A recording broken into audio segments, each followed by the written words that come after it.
شروع اللہ کا نام لے کر جو بڑا مہربان نہایت رحم والا ہے۔ اے کملی میں لپٹنے والے، رات کو قیام کیا کرو مگر تھوڑی سی رات، یعنی نصف رات یا اس سے کچھ کم قیام کرو یا کچھ زیادہ، اور قرآن کو اچھی طرح ٹھہر ٹھہر کر پڑھا کرو۔ ہم ان قریب تم پر ایک بھاری فرمان نازل کریں گے، کچھ شک نہیں کہ رات کا اٹھنا نفس کو سخت پامال کرتا ہے، اور اس وقت ذکر بھی خوب درست ہوتا ہے۔ دن کے وقت تو تمہیں اور بہت سے شغل ہوتے ہیں، تو اپنے پروردگار کے نام کا ذکر کرو اور ہر طرف سے بے تعلق ہو کر اسی کی طرف متوجہ ہو جاؤ۔ وہی مشرق اور مغرب کا مالک ہے، اس کے سوا کوئی معبود نہیں، تو اسی کو اپنا کارساز بناؤ۔ اور جو دل آزار باتیں یہ لوگ کہتے ہیں ان کو سہتے رہو، اور خوبصورتی سے ان سے کنارہ کش رہو، اور مجھے ان جھٹلانے والوں سے جو دولت مند ہیں سمجھ لینے دو، اور ان کو تھوڑی سی مہلت دے دو۔ کچھ شک نہیں کہ ہمارے پاس بیڑیاں ہیں اور بڑی زبردست آگ ہے، اور گلے میں اٹکنے والا کھانا ہے، اور درد دینے والا عذاب ہے۔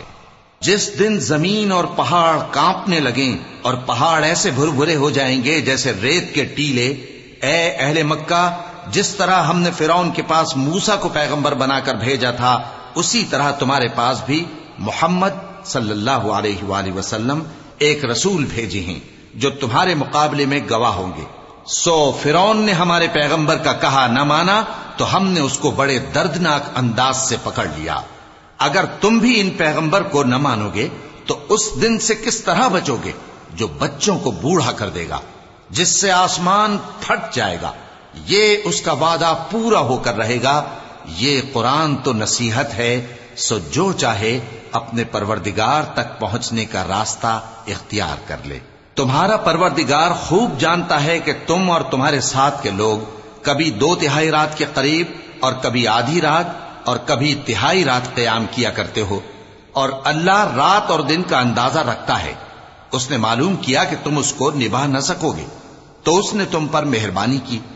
پس جتنا آسانی سے ہو سکے اتنا قرآن پڑھ لیا کرو۔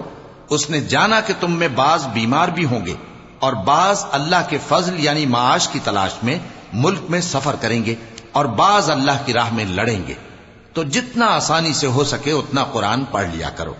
اور نماز قائم کرتے رہو اور زکوٰۃ ادا کرتے رہو، اور اللہ کو نیک نیتی سے قرض دیتے رہو،